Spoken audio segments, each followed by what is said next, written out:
I don't know if I'm better is actually. I don't know what I'm talking about. All right.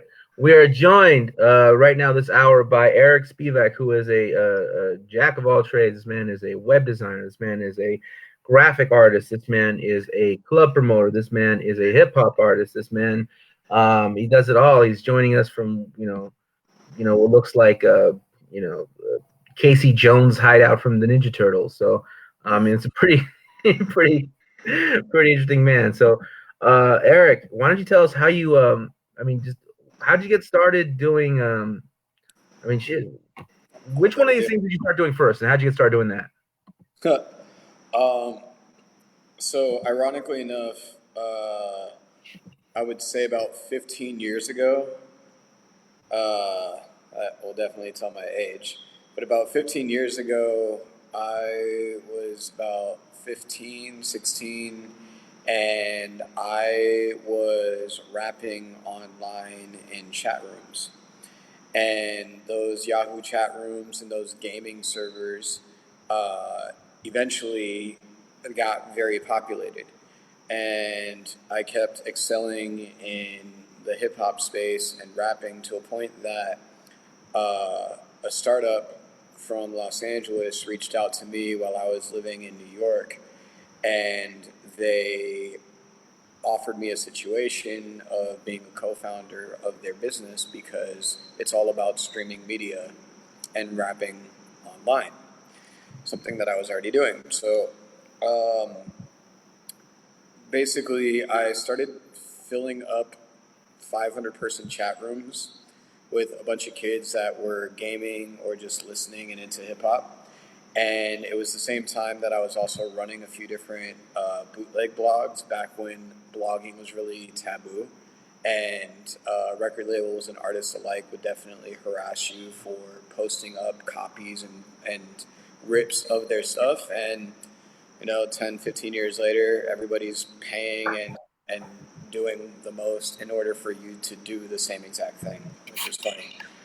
But so yeah, I didn't take the offer to be the co-founder of the startup immediately, but I did check out what Los Angeles had to offer at the time. So I blindly flew out here and went to a few different shows. I got shown a good life by this kid who was the son of an entertainment lawyer, and his idea was something that I had already written down at that young age of 16, 17, whatever, 15, 16, 17.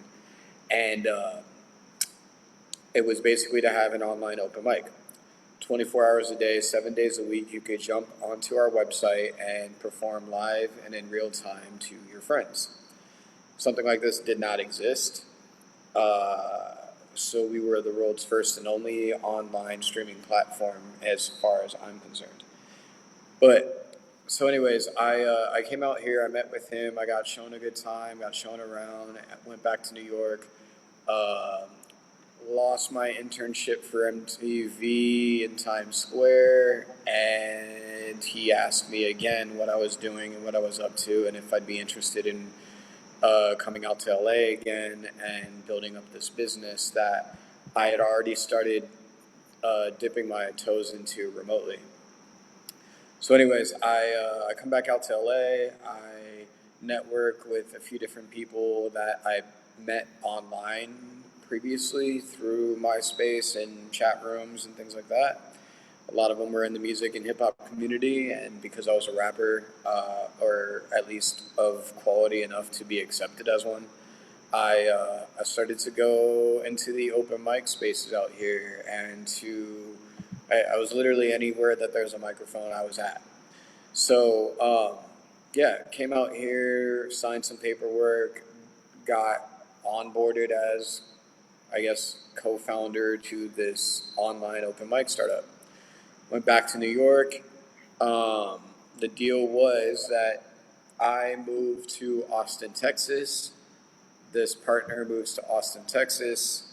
We build up this business in a low cost environment where things move a little bit slower and it's easier versus New York, me, and LA, him. So I I thought about it, and I wasn't sold on moving to Texas after living in New York. But after kicking around the ball a little bit and seeing that I wasn't really doing too much or making much money, and I didn't have a college education or anything, I actually dropped out of high school my sophomore year and had been working on online businesses ever since. Um, I decided to take the plunge, and I moved to Austin with this guy that I met online from rapping in chat rooms, and we built up the business. I was there from 18, 19, 20, and then 21 after we kind of hit a low glass ceiling of Austin. I was hit with the dilemma of we've done everything, we've covered all the ground, we've literally thrown events, we've thrown rap battles, we've had ciphers on the street corner, we know every rapper in Texas as far as we're concerned. So it was like, do I move back to New York or do I come out to LA? And since I had never lived in LA before, it was kind of intimidating in my head, but I did enjoy the trips that I did have out there previously, so it was always kind of in the back of my mind as an option of another place to live. So, um, yeah, my partner hit me with that ultimatum. Uh, he packed up, and left. I sent my shit in a moving truck over there, and stayed in Austin.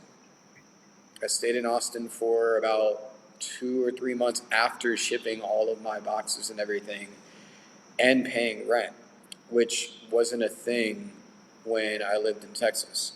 The deal was, as long as I'm doing a certain amount of hours on the website every day, rapping and Yeah. introducing people to how to sign up and how to join rooms and everything else, that that was my work.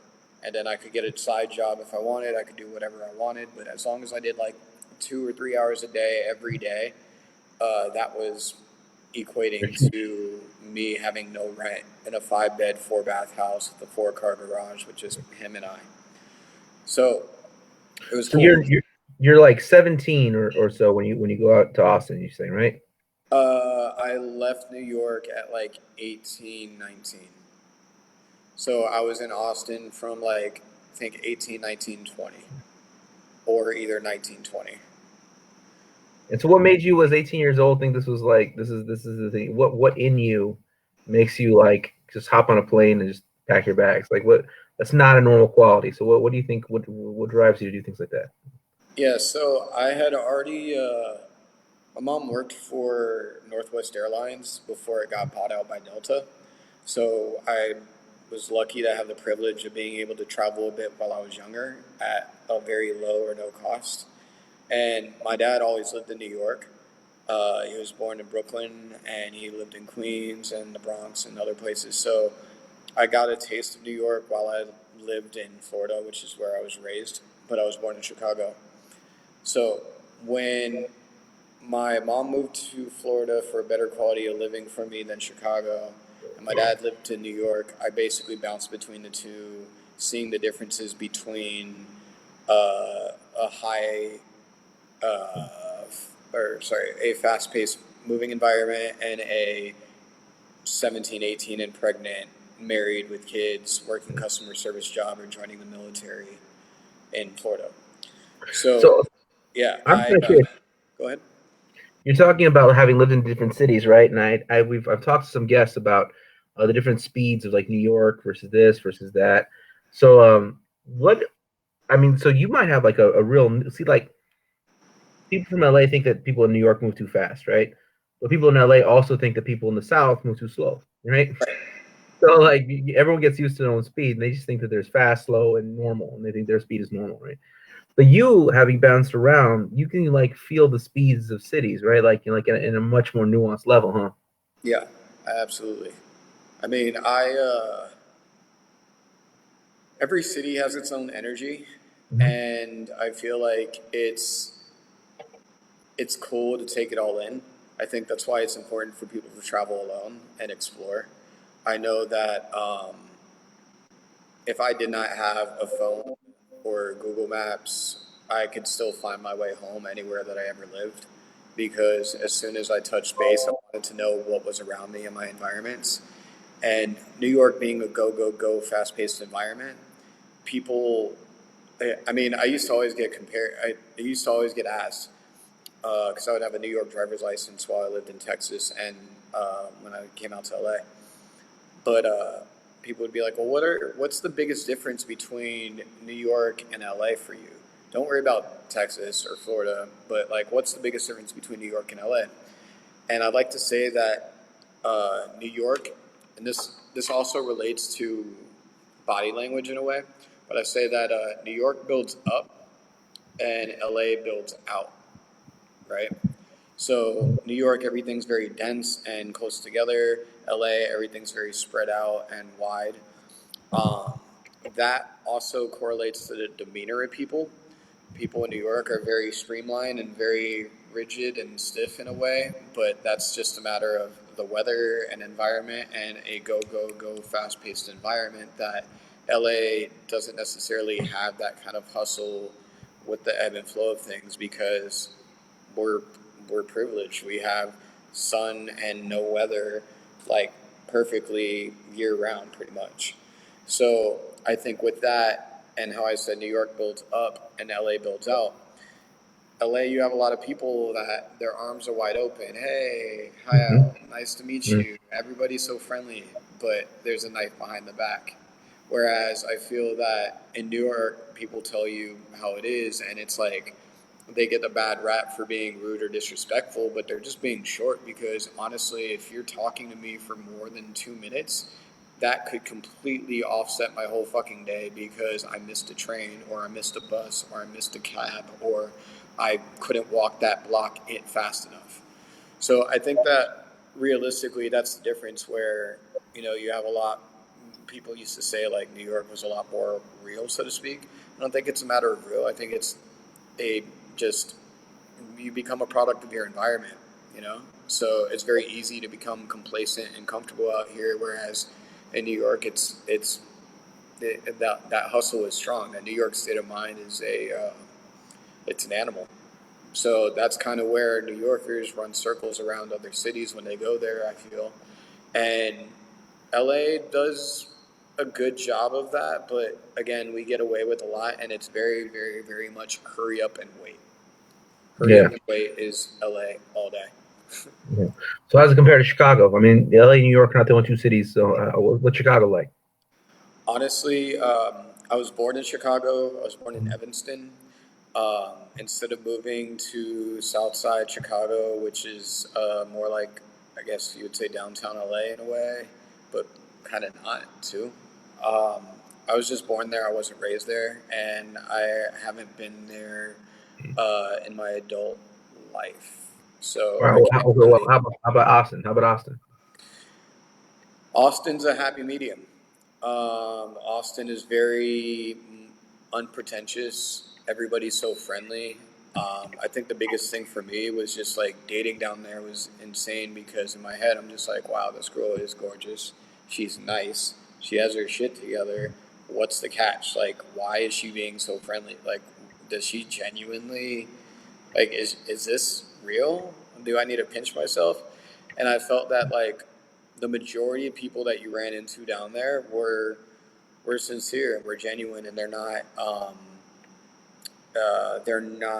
sideswiped by the glitters and gold lights and cameras. So I think that being in New York, where it was kind of the people that had it, the people that didn't, and the people in between, you don't know if they do or don't because everyone's wearing fucking 10 layers of clothing and shit. But in Austin, like the fact that everybody kind of just goes with the flow and isn't really stressed out and like isn't judging you, I think it was a good experience, and the cost of living so cheap that your money goes a lot further. So just on that note alone, it was like I was working and I had no bills and I had no rent. So I was working at like Chili's, I worked at Red Lobster, I worked at I sold Kirby vacuums. I made a lot of money doing that, door to door vacuum sales. Yeah. That taught me that taught me so fucking much. Um, What did you? I mean, it's kind of interesting life. You're on the one hand, you're trying to develop this online streaming service that could potentially just be an interesting thing you did, or it could change the world and make you like a multi millionaire, right? right. And you're also selling Kirby vacuums. So Yeah. so so what was it? What did you learn selling Kirby vacuums? I mean, it was a job that sucked and blowed. But no, um, it was just sales. It taught me sales. It taught me leadership. It taught me, morale and team building. It taught me a lot of skills that I think people don't really get the opportunity to have unless they're in a management position. And um, before the online open mic business, I built something from scratch in an online game called EverQuest that was slightly before World of Warcraft. It was the first massively online multiplayer game, and it was put out by Sony. And it was around the same time that the game StarCraft and Diablo and a few others kind of came up. But at the end of the day, it's like I built something in that game out to over 150 members. So I was essentially the boss slash leader at age 15, 16, skipping school to play this game and make money playing this game, selling off excess things in the game, digital items that you can't touch that are not tangible. And so that gave me a taste at a young age of kind of business and leadership skills that I didn't even recognize Yeah. until I worked in sales. And once I worked in sales with the Kirby vacuum thing, um, I you can't. I personally don't. I'm not into doing. I won't sell something I'm not passionate about, and I also am very empathetic and compassionate and ethical and integrity based. So I'm also not going to push or sell something that will affect my personal values. So, it was a good product and a good service that we offered at whatever the prices were at the time, and I I made a lot of connections out of that as well. I got to see how a bunch of people lived, so in my mind, I had an idea of how I'd want to set up a future home or whatever it may be. Um, uh, Learn just a lot of different things. And I think outside of that, like I was just waiting tables in Austin and uh, DJ'd at a few strip clubs. I was playing poker. Like I was doing what somebody would do if they had no expenses and no real limit to what they do with the money that they have. But I do say, I won't say I regret it, but I am somewhat kicking myself because of the fact that had I just worked and saved, worked and saved, worked and saved, my LA story and LA life would have been dramatically different because I would have came out here uh, with more of a cushion. I wouldn't have crash landed and had to get up and fucking brush myself off and get rolling, you know? Yeah. But that said, even in LA, like if you imagine my trajectory being born in Chicago, raised in Tampa Bay in Florida, then I moved to Long Island, New York, then I moved to Austin, Texas, then I moved to uh, Mar Vista, Venice area, West LA.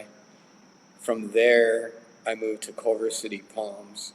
From there, I moved to Koreatown. From there, I have a warehouse in downtown in Skid Row, simultaneously with an office on Ninth and Spring in downtown. And then from there, I moved to Silver Lake. And now I'm in the Arts District in downtown. So each move, I'm very much about not doing anything that's rushed or forced. And each move kind of taught me how to trust the process and understand when and how things serve their purpose. Because the first place I moved out here in Mar Vista with my business partner slash co-founder slash whatever. Um, Once moving out here, it wasn't you get to live rent free by rapping online and helping build this thing out and do business development. It's expensive in LA, so you're gonna have to pay your part of rent. I'm gonna have to pay my part of rent. We have all these other bills. I don't know how you're gonna do it, but you know you got to figure it out too. And so my first job in LA was Red Lobster off Century Boulevard in Inglewood, across from the Hollywood Park Casino, over near LAX. From there, because of the hip hop community and music and open mics and being able to deliver spoken word and rap, um, I started building a community and a network and people that I could relate to. And then from the art side of things, being a graphic designer and also um, creative director slash, um, I was getting involved with the fashion kids, and I was getting involved with the graffiti kids, and then to the fine art kids and contemporary kids and whatever the fuck it was. Um, I never really invested time in the actor actress scenes or circles much. Um, I did spend some time in the comedy areas and skate road and surf road and basketball road, and music was the key. But so moving from that place in Mar Vista, which probably lasted about 2 years, my I moved in with the girl that I was seeing and moved to Culver City. But I didn't move in there by choice. My house got broken into, and my roommate and I literally like were evacuated from our house while police threw in tear gas that covered everything in our place. We literally like lost everything, and at that point, like continuing with the business also didn't really make sense because we were growing weed, thinking marijuana was the future, and that was 2010. Yeah. And yeah, like it just seemed more lucrative and smart as a business move for him to keep doing that. And I wasn't I wasn't well off. I was working BJ's Brew House, Red Lobster, Chili's. I worked in Inglewood, Manhattan Beach, Culver City, Fox Hills Mall. Like, so for me, I had to grind every step of the way. And so when I moved in with my girlfriend in Culver, I got really, really, really, I guess, I started fast tracking my trajectory in producing events. And with her, she already had a really big party called the Flyball. And I came into that as her boyfriend slash partner.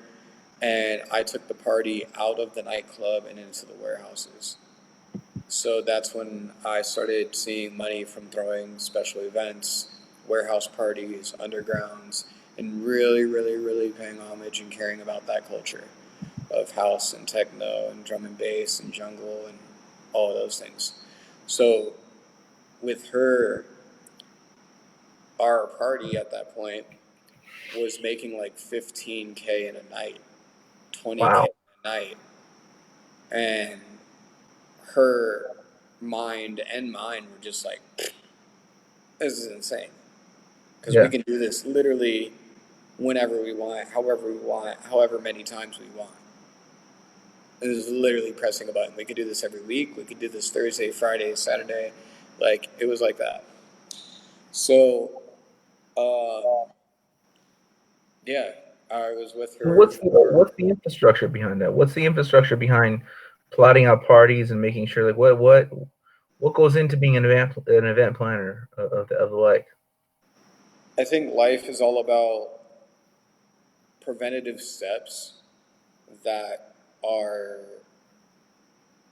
based around your speed and trajectory and goals. And so working in reverse is a very good way to do a lot of things in life.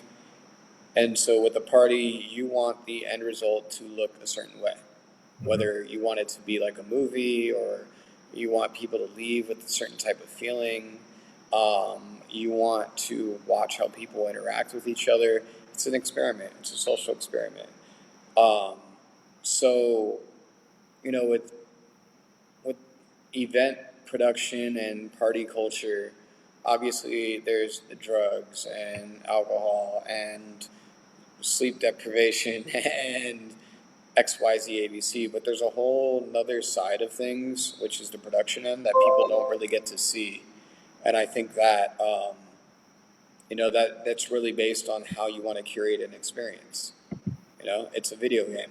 Do you want it to go uh, left or right? Do you want them to go up or down? Do you need to use fog machines in here to make a room seem smaller? Do you want the foggers to reflect a disco ball light, or do you want lasers? Do you want projections on a wall? Okay, what time does it end? Is there places for people to eat at that time? Is Yeah. there places to eat around there? No? Okay, do you need a food truck or a food vendor? What kind of food is that going to be? Are you going to make money off of that vendor, or is it just going to be they feed the crew for free and people that are performing, and then they make their money off of the guest? Um, Alcohol. What prices are you going to sell it at? What are you selling? I actually thought about doing a crash course or master class on this or on artist development and management, because those are both areas that I know pretty well and have made a lot of money personally and for others. So, yeah, there's steps and kind of a checklist that you make. Um, some people have a very tight one. Some people have a very loose one. I mean, you want to give a little free sample right now. You want to tell people a little sprinkle to plug the said masterclass. I mean, if you have a goal that is financial, if you want to make $20,000 from a party, you can divide 20,000 by how many attendees you want. If it's 100 attendees that you want there because you have a smaller space, or it's 5,000 attendees and everybody's paying cents, you know? Um, you can always divide and conquer different parts of what you're doing and delegate to save time, effort, and energy. Um, you have to think about the basics and the foundation that you're going to build upon, and that will allow you to have the structure created that will force you to delegate, ideally. And in turn, your leadership should lead your nose through the finish line. Yeah, yeah, So at the end of the day, it's like, think about with anything that you do. It doesn't have to be an event, it could be anything. But at the end of the day, what is your goal at the end, and how are you going to get there? How are you going to map it? yeah, And yeah. when I do consulting, that's essentially it. So yeah, you need a door girl, the first person that checks your name off of a list or collects your money. You need a security guard next to that money and door girl to make sure she's safe, as well as you're protecting your investment of the money that comes into the party. Then you would need bar staff, and that bar staff would ideally be a bartender or multiple, and bar backs. And the bar backs ideally are cross trained to also bartend, so just in case the bartender is slammed, they can step up and do that. But their primary goal is going to be making sure things are organized and efficient and in the right places for success. And then from there, you also need your sound and your lighting. So you want to make sure that's in order, and you have somebody that's technically savvy that can make sure all of that is fine tuned and ready to go and tested. So your talent can be expedited in and out. Um, Outside of that, if you think about it, 80-90% of parties do not have food. So as soon as people leave for a moment, whether they're smoking or they just want fresh air or whatever it may be, if they are 1 foot out the door, that means there is a 50% chance of them leaving. So you do not want to give them opportunities to leave. By that statement alone, you can decrease that by having food in your spot. And what kind of food? Think about something that increases your revenue and decreases your overhead cost. Figure out a partnership or a deal that makes sense for the person that makes the food and serves the food. Um, a lot of people also ignore the process, and you know, food creating food is already a process from scratch. Is a process. It's a labor of love, and so sure, you can slam a microwave door open and close 300 times in a night, but that's not what you want to give to people you ideally care about. So you have to take care of those people commensurately that are taking care of your people. And if you take care of the people, the business will run itself. So if people are having a good time, they may pay double or triple on their way out and just be ready for the next one. You have loyal fans and supporters because you did something right one time or multiple times. Yeah. So yeah, So that's so I'm you know I'm Johnny Hopeful listening to this thing, right? And I'm hearing like, wow, look at Eric, he made it, he did it, he went from working at the Olive Garden and the Red Lobster, to having a smoke machine. I mean, what are you telling me here? How'd you get the smoke machine? And how do I go from being working at Applebee's to getting a smoke machine? at the end of the day, a lot of people's passions become their full time projects. So your passion projects ideally have purpose, and I'm somebody that prides myself on really only working on passion projects with purpose. So it's like if you like skateboarding, take that shit up. Do you want to be a skater, or do you want to be a add-on or extra to skaters? Do you want to build skate parks?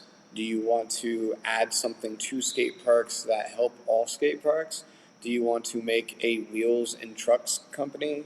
Do you want to make streetwear or a lifestyle brand? Do you want to be the hundreds or dope or rip and dip or thrasher or girl, or what is it that you want? And if it's not skateboarding that you're passionate about on the side, maybe it's comedy. So then you start studying comics, old and new and everyone in between. You start trying to figure out how you can get on Comedy Central. You start looking at the criteria Saturday Night Live looks at. You start going to these open mics and testing your material. Online right now, people have access to people, and it's uh, so slept on, and people completely underestimate their reach. But whatever it is that you're planning on doing or have a good idea about, like, share it with a few trusted people and then figure out how to make it a reality. If that requires you working a little bit more or a little bit less and putting money aside into that project that isn't going to immediately pay out, it's deferred, you know? That that little nest egg, that little safety net, that savings will add up eventually and you'll be able to make some power moves. I was waiting tables at BJ's Brew House at the Fox Hills Mall in Culver, and my first show, I had Vince Staples, Sid, and Mike G of Odd Future, and I had a rapper named Speak, and I forgot who else. All of these people performed for free, or maybe $25 or $50 or whatever the fuck it was. Like, if you ask these people their rates now, Yeah, yeah, yeah. it's.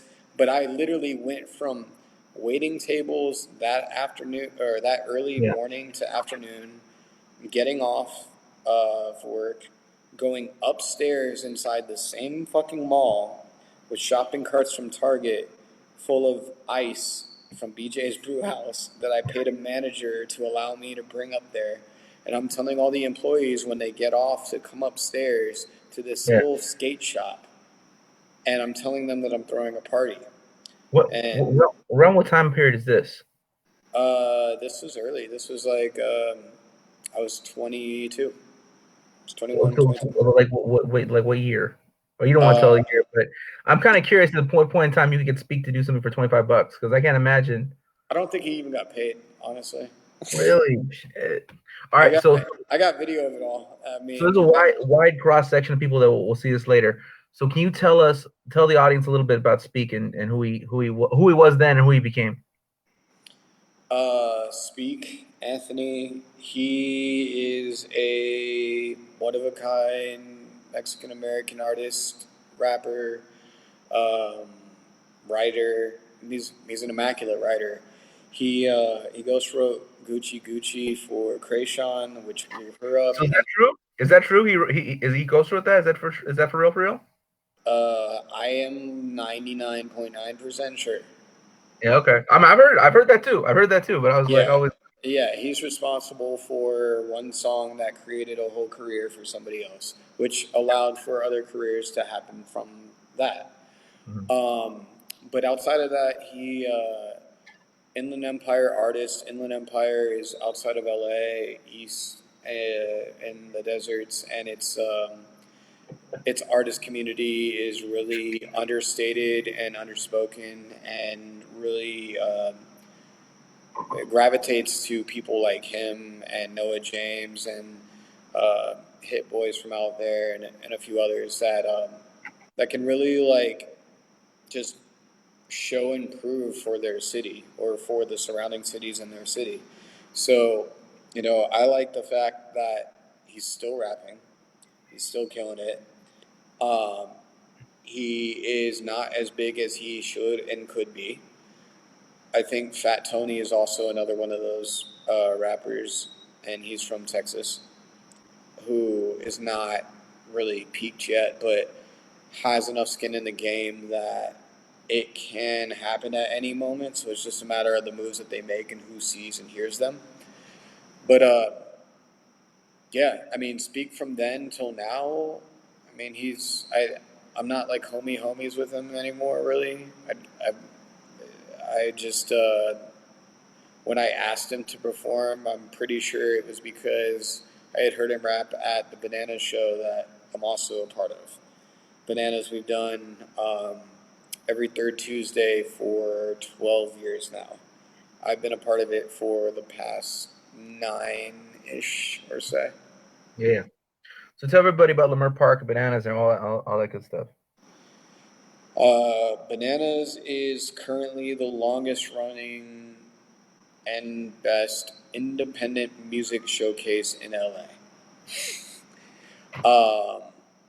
It happens in Lamert Park every third Tuesday. We've had all of your favorite artists there.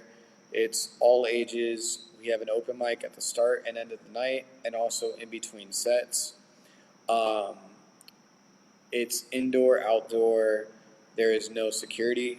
There is no police. There is a truce with the police because it's also where the LA riots happened. Lamert Park is also in South Central LA. So that in itself scares a lot of the squeaky clean Hollywood folk that don't want to go down there. Yeah. But we've had Kendrick Lamar show up and hang out. We've had Anderson .Paak perform there. I don't know how many times now. Yeah. Probably like 7, 8, 9. We've had Doja Cat I mean, perform. We've had literally like too many artists to mention, and it also used to be a proving ground location for LA's hip hop artists and spoken word artists called Project Blood. yeah, of course. So the corner is kind of historic in its own way, and it's kind of like a West Coast Apollo. Yeah. And I feel like it is or should be one of people's first experiences if they want to do music in LA, Yeah. Yeah. for where they should be at, if not also performing. It's a great place to network. It's got one of the most diverse communities, I'd say, in LA, and it's really it's a slept upon A&R gold mine because you never know what's going to happen. But there's always one person out of the whole lineup. There's always one person that really, really like levels up. Is Verb still involved? Verbs is absolutely still involved. He is the host and face of it, and he does a lot of the booking. I do graphic design and promotion, and then when we do remote and satellite shows. Like we got a stage at Power Fest, um, and I got verbs on Obama Boulevard Festival, I guess you would call it. Yeah. Um, yeah, like Verbs. Verbs is actually my first friend in LA. I met him when I still lived in New York. So when I came out here for that short trip, he was one person that I kept in contact with, and he's been my friend ever since. And in turn, I don't know really how or when I specifically got involved with bananas, but I felt passionate enough about it that I could see why and what happens there that it, it was almost second nature for me to find a way to get involved and integrate myself. Yeah. So, you know, we've had Open Mike Eagle, Dumbfounded, fucking like so many people, man. It's crazy, and I love it because it's all ages. You have the 15-year-old, 16-year-old me sneaking out to step on stage and hold a microphone for the first time of their lives. And who knows if they go back home and crank out 300 songs Yeah. and then become your next favorite artist. Um, we've had a lot of bands there as well that have really killed it. Like Inner Wave is one of them, and the Free Nationals, and so on and so forth. But I think that every city, but specifically in LA and New York, we need hubs like that. We need culture hubs and community spaces that are safe and need nurturing and that TLC. You Yeah. know, Yeah. we don't make money on it. Like, It's so crazy to me that someone talking about like being scared to go to bananas. I mean, that's like, I mean, I mean this in no offensive way at all because right. I'm a fucking poet, right? But like, that's like bananas, like verbs. I mean, that's like the most like backpack, like indie, like I don't want to say hipster because that's used as like a pejorative insult, but I mean, that's not, it's not, I mean, bananas isn't. All right. Yeah, no, I feel it. So is the swim team still involved? Swim team is that still a thing, or is that? Am I? Oh, yeah. Okay. Okay. It's all good. Uh, I, dude, see, okay. Yeah, look. But dumbfounded from the swim team is like he's blown up. He's toured internationally multiple times now. Yeah, He's getting into comedy and he's killing it. He's yeah, all of his songs and videos are killing it. His YouTube and Instagram stuff, killing it. Great fucking like I just love the fact personally because I'm seeing people like him with holes in their tank tops and 40 ounces in their hands and not two pennies to rub together, living in a place with 4 or 5 people in K Town or whatever, go on to packing 2,000, 3,000 person fucking rooms at yeah, $20 a head and being able to do things that really progress their whole lives. Being able to buy your parents a house or whatever the fuck, you know? yeah, So I love seeing the rags to riches story, even if it's not even all the way to riches. I just like seeing people go from rags to good clothing because they, yeah. yeah, Yeah, leg to like decent jeans. yeah, yeah, you know, let's, Yeah. No, I don't mean to start anything because the reality is that like I used to like be like hustling and running around every spot everywhere, knowing everybody, shaking everybody's hands, and then once I really kind of took off and was on the college circuit and like I was traveling the country, I kind of just that had to become my new grind. That had to become a new hustle. So I mean, like I'm so disconnected from LA life now. So apologize for asking dumb questions, but you're good.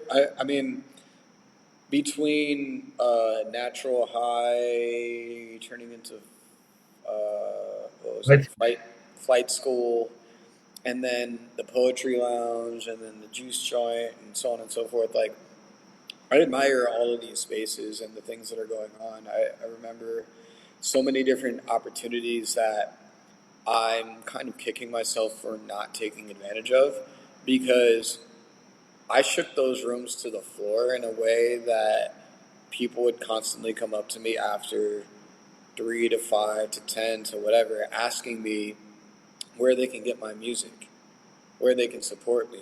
how they can get to know me, how I can work with them, blah blah blah. I did not. I took it. It wasn't like an ego thing, but I just really.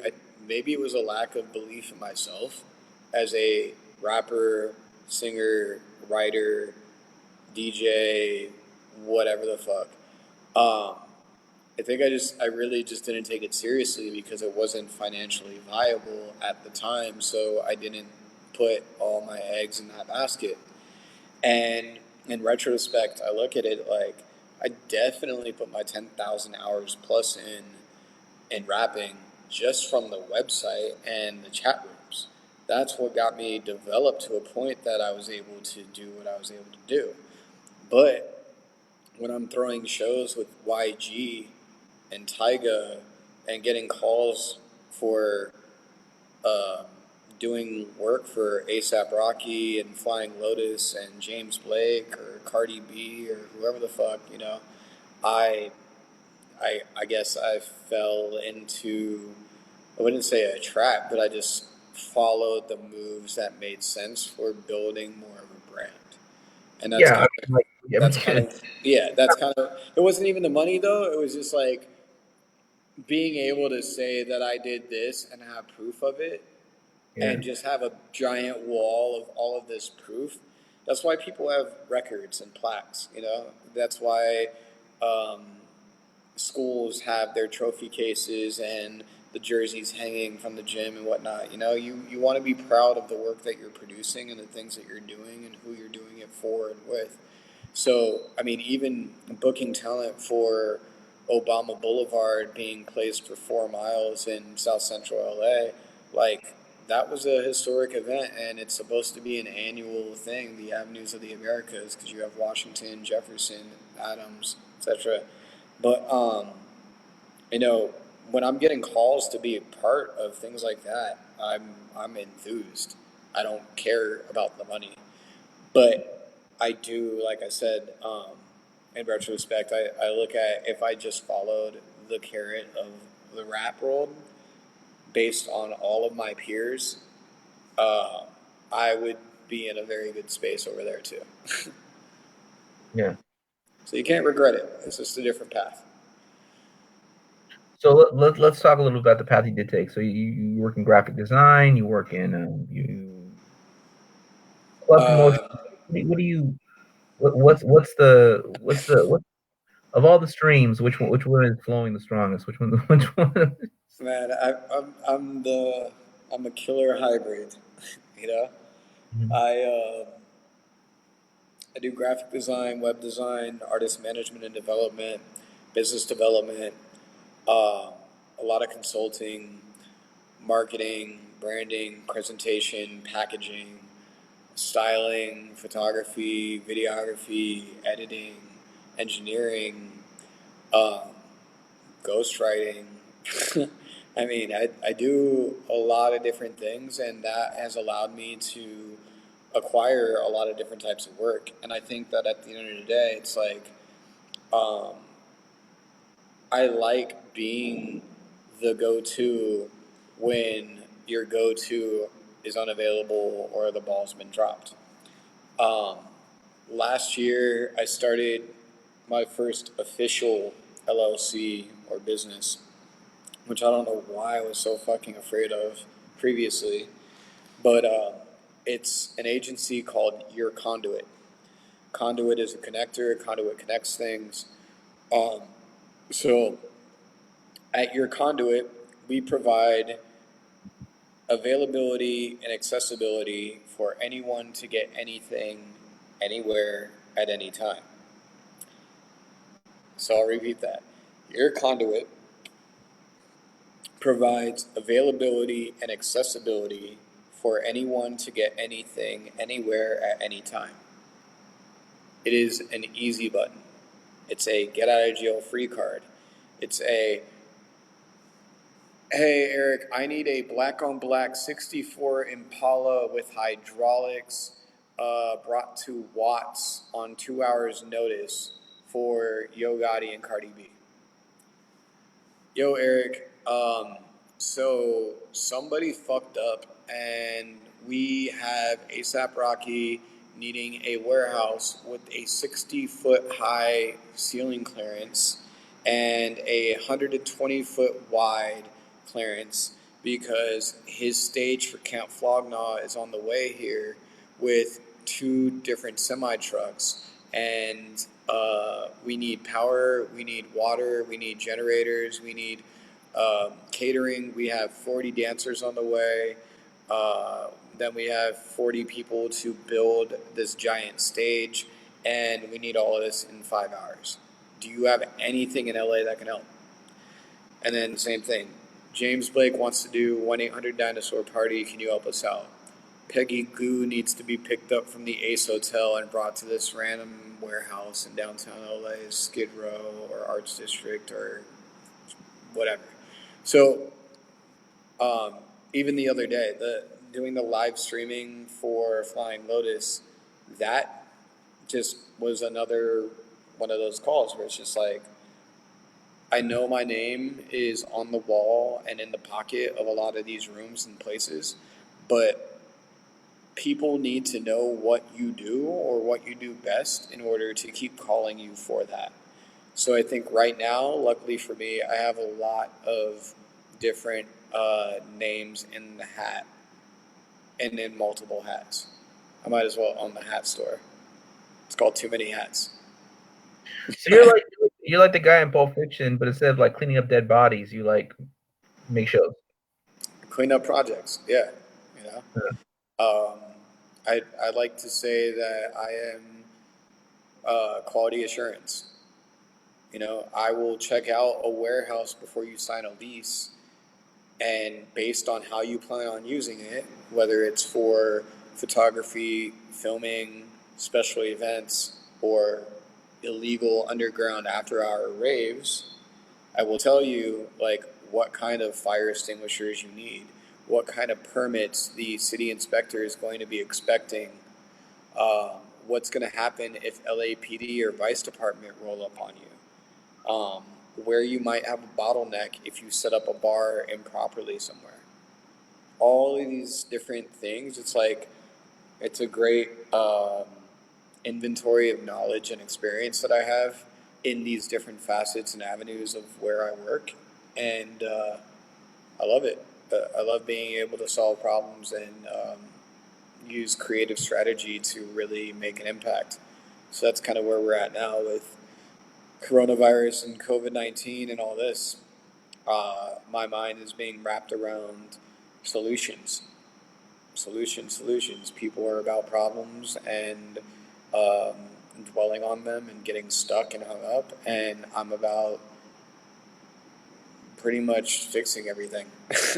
I'm a fixer. That's it.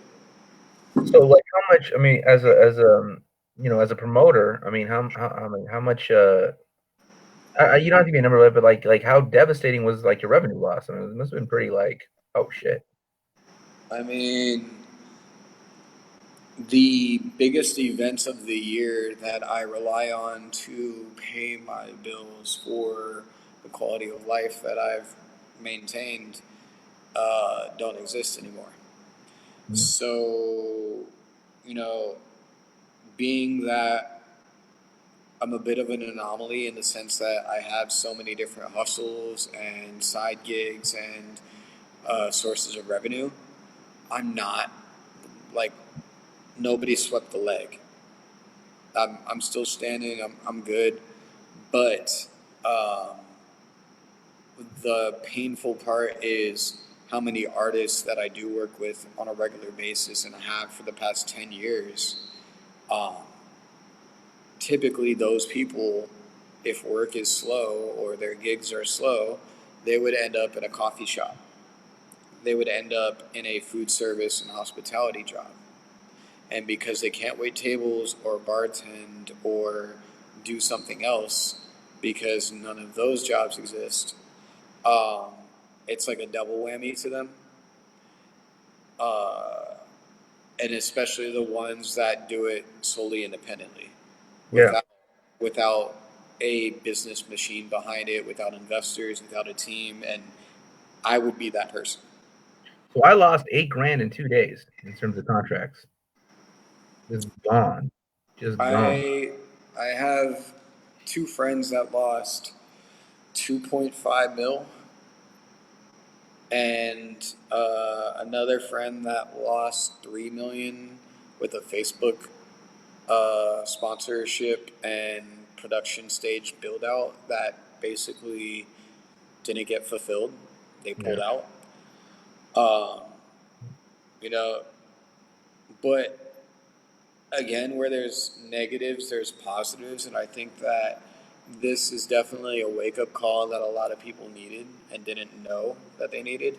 Whether it's you needed time off or a break that you weren't going to give yourself to take care of your family and friends, or yourself, ideally all of the above, or this showed you how poorly um, supported you are, how there's holes in your umbrella, your pipeline is leaking Yeah. because you did not create a strong enough infrastructure for you to be successful without working around the clock. Yeah. And that's how gig work is. It's paycheck to paycheck. Sometimes it's one big paycheck that covers 3 months. Sometimes it's a big paycheck that covers 3 years. But at the end of the day, it's like if that revenue stream dries up, what else are you good at? Because you've pretty much invested in something to a point that you haven't done anything in a while. You're out of the game. You're a little dusty. You're a little gray. So I think that that's kind of where it's important to keep your finger on the pulse and just be aware of your surroundings and the markets that you are involved with. You know, me losing access to event spaces um, not only dilutes my brand and my interest in continuing to produce events, but it also leaves the uncertainty that some of my favorite places might not exist after this. You know, it also leaves the opportunity for these people that have been supporting me based on momentum to also drop out of the race because maybe they got married, or maybe they had kids, or maybe they lost their job in a way that they can't recover from. So the idea of them going out and spending money or paying for a cover does not exist anymore. So there's a lot of positives that are going to come from this, which are based around resilience and resourcefulness and adaptation and really just changing the methods in which we do a lot of things. Um, I think it's a great time to be alive. I think that the internet has definitely bridged so many different gaps and provided so many opportunities for people to have things like this correspondence. But there's never going to be a replacement for human interaction uh, digitally, in my opinion. So I think that this is definitely a moment in time where people need to make a community effort to expedite the opportunity to go back to having opportunities. you know, this is presenting a lot of different opportunities in terms of different jobs and things that are having to be created, but at the end of the day, it's like even streaming platforms. I'm looking at all this shit and I'm in like, it's not like I wasn't aware that there wasn't anybody that was like really trend setting or breaking barriers, but I just look at this and I'm like, you've got hundreds of thousands of musicians and artists, painters, and like all different types of artists, multidisciplinary mediums across the board. You have all of these fucking creative people that don't have a way to express themselves outside of Instagram, Facebook. Twitter, Snapchat, Zoom, Google Hangout, an email, a text message. That's about it. And that's, in my head, like really, really sad. That means that there's a huge opportunity out there for somebody to step up and step in and just take over the whole streaming space. Because obviously nobody's killing it like that. Periscope did that first for a little while, and then Snapchat saw what Periscope was doing and saw that they were bigger, so they did it. They're like, well, we've got more of your friends, so we can go live too. So they did that. And then Instagram saw what Snapchat was doing and was like, oh, well, we have more of your friends, and we've had them longer. And they check in every day on our platform. So why don't we just go live? So then Instagram smashed out Snapchat. Then Instagram notified when you went live, your entire friend list would get notified that you were live for a certain period of time. And then they had to introduce notifications because people were complaining about constantly seeing everybody going live because it was a new feature. And celebrities at that time and people of influence, those were the real winners. They could go live and have 60,000 people at their fingertips at the edge of the stage, in seconds.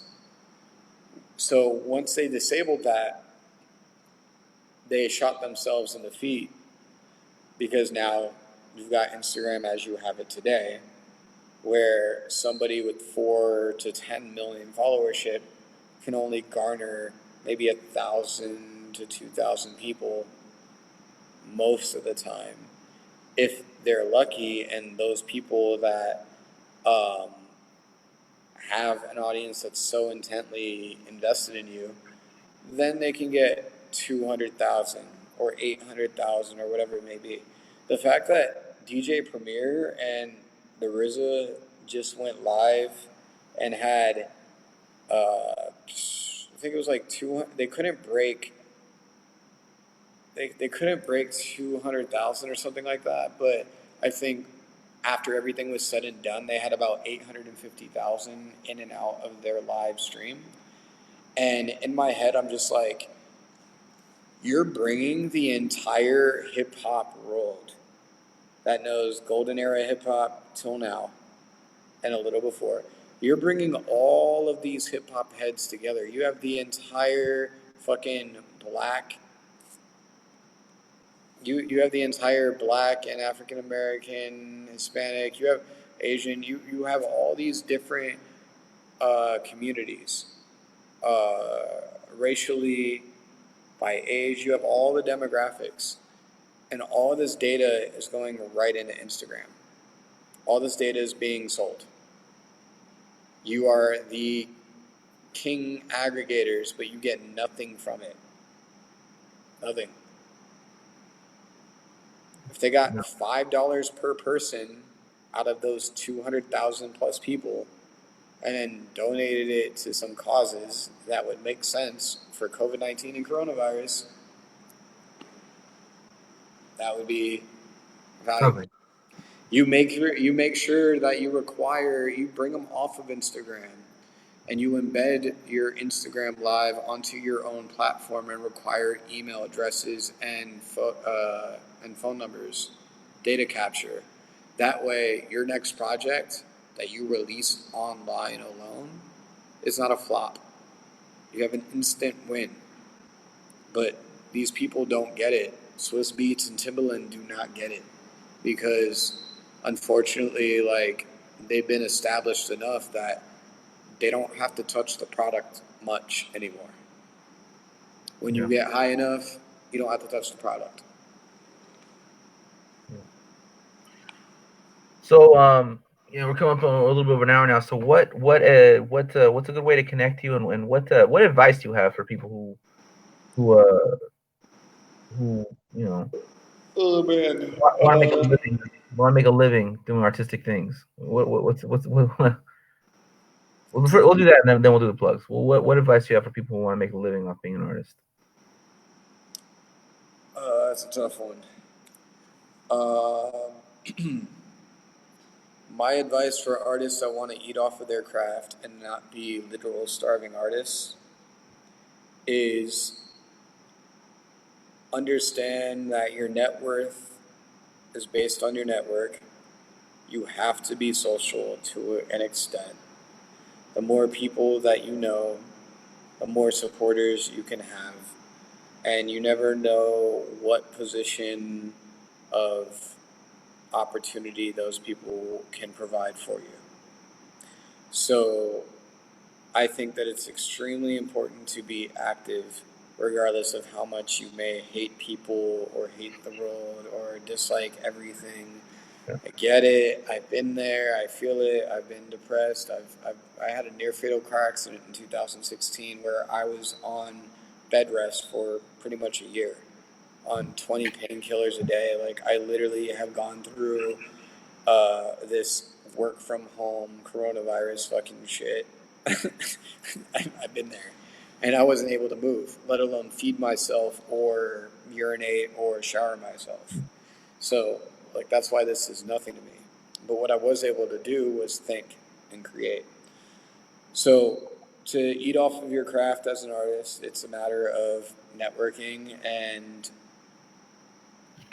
holding yourself accountable. Mhm. Um, hold yourself accountable. Create time, create goals, create bullet lists, create things that help you create at your peak and at your optimal performance level.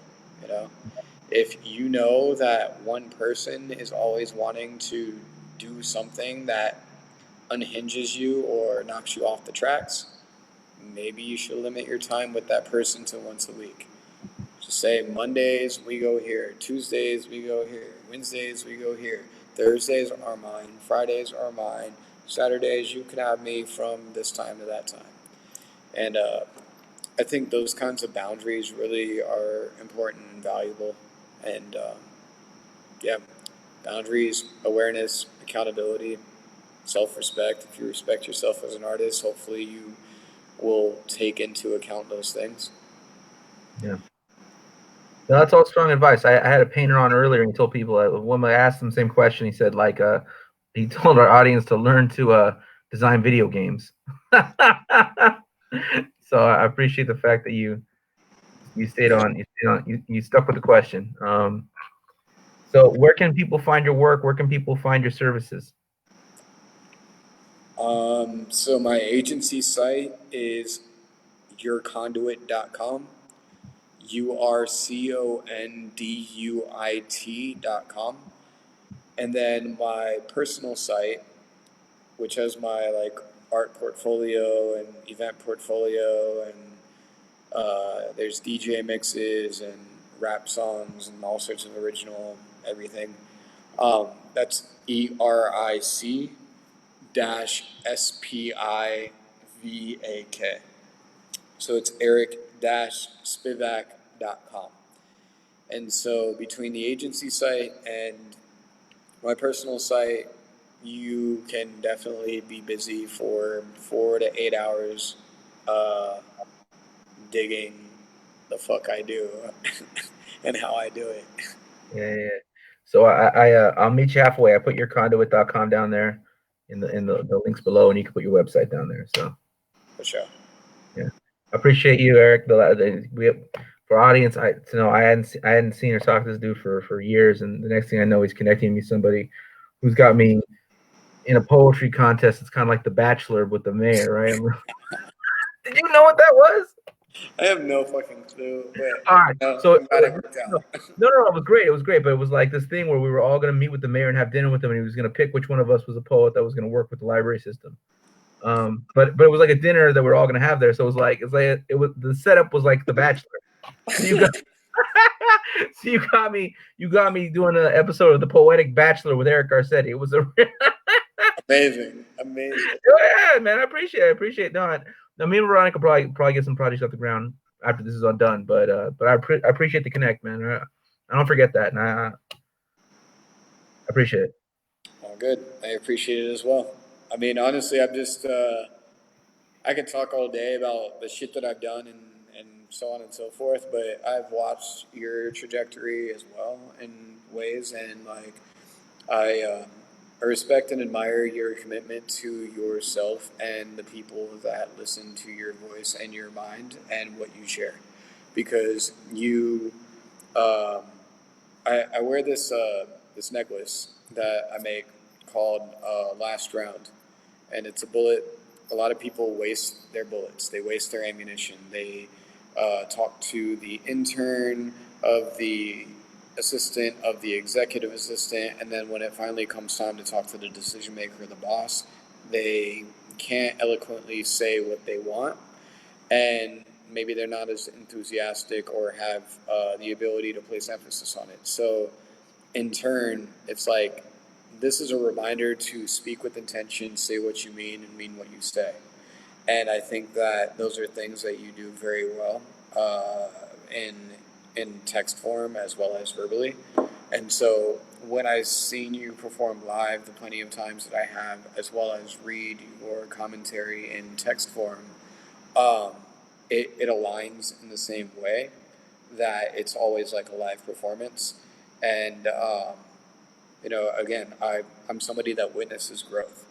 So I dig the fact that you're traveling and doing what you're doing, or was pretty much. But even then, like, I appreciate and value the fact that you found your voice and you continue to do it despite whatever it may be, and you're now expanding further. So, each year, a few times a year, you're going to hit those different moments that are going to allow you to really open up and do crazy shit. I mean, that's kind of how I look at things. It's like I just do what I'm good at. I do what I enjoy. You know, I started a women's project with the rapper Gavlin uh, because she wanted to throw one. She wanted to do one event for a shirt release, and I was like, one event for a shirt release, and you have only one design. Why not do a whole event with multiple shirts and multiple designs and this and that? In fact, why stop there? We could create a whole ladies' night.